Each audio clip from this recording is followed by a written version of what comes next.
আমি তাদেরকে নিশ্চয়তা দিয়ে বলছি, আমার মওত আমার আল্লাহ নির্ধারিত সময় থেকে 1 সেকেন্ড আগে হবে না, থাকবে।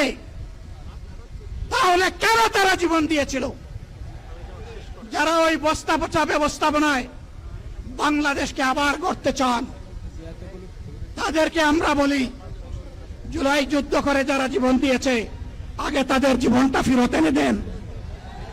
যদি শক্তি তাকে ফেরত এনে দেন।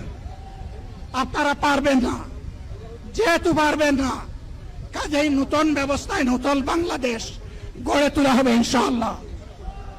শিশু, কিশোর, যুবক, মা, বোন, শ্রমিক, ছাত্র, জনতা, ব্যবসায়ী, সবাইকে যেই দেশ, যেই সংবিধান, যেই রাষ্ট্র নিরাপত্তা দিতে পারবে, সেই নতুন বাংলাদেশ আমরা গড়ে তুলতে চাই।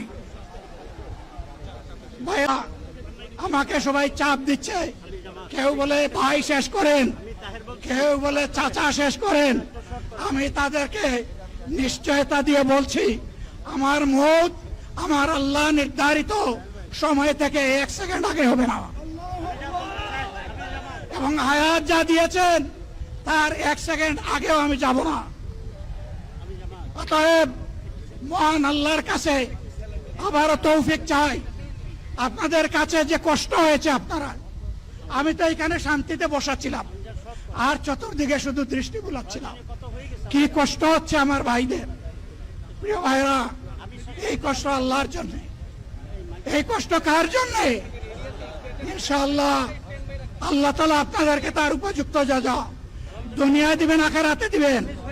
আপনাদের এই ত্যাগের বিনিময়ে নতুন বাংলাদেশ আমরা পেয়ে যাব।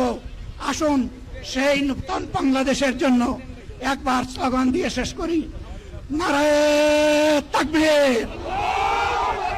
আসসালামু আলাইকুম ওয়া রাহমাতুল্লাহ।